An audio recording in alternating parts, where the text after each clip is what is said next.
After spending about a semester at Rosa Parks Elementary School, I have come up with some new perspectives as well as expanded on my previous ones. One of my first perspectives was that all children are capable of learning and want to learn if given the right support system. I believe that when you create a positive learning atmosphere, the students will want to learn and will enjoy learning. We should encourage them to participate in class and constantly provide positive feedback.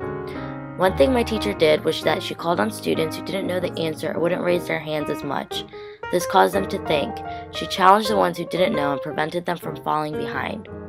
When I'm a teacher, I will make sure to give all my students the confidence to engage in learning and not neglect them just because they are labeled as the hopeless ones. The second perspective I developed was that teachers should seem as a trustworthy person in a student's life. They should be a friend as well as an educator. Teachers should also be seen as a mentor, not just an authoritative figure.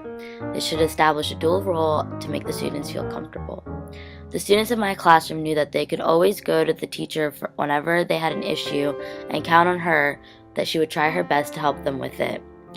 I want to be seen the same way when I'm a teacher because I want my students to feel comfortable enough to confide in me and express their feelings when they need to. The third perspective is to teach in a way that you are still following the curriculum and meeting what's on the test, but do it in a creative way that's still interesting for the students. You want to teach to the test in a way because you don't want to lose your job, but do it in a hands-on way that's creative and interesting. When the students are interested in something, they tend to perform better in the task. One thing my teacher did was incorporate the kids' interests into the activities. She listened to what they had to say and took advantage of what they said and turned it into a lesson. For example, the election. She saw that the kids were intrigued by that and related to her lesson. When I become a teacher, I hope to come up with an exciting method for teaching my students. My fourth perspective is that classrooms should be a relaxed place in order for students to feel comfortable to learn, but should have some rules as well. To keep it safe and productive, I believe in having flexibility in a classroom, but you can't let it be completely open and having no boundaries. That would just lead to chaos. My teacher has a behavior management chart with the different colors to let you know where you stand throughout the day. She also has a jobs chart to give the students responsibilities.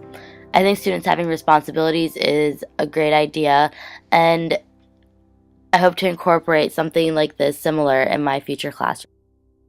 The fifth perspective I have is that teachers should not only meet the needs of their students, but listen to the parents' input on what they suggest for their child. This is a new perspective I have developed throughout the semester, and I feel that it is really important. For example, the kid I babysit, special ed's teachers are not cooperating with the mom's requests. Therefore, the child is falling behind and is making no progress in school. In Rosa Parks Elementary, I do see them providing the informational papers that go home with the students in Spanish as well as in English. When I am a teacher, I will listen to the requests of the parents.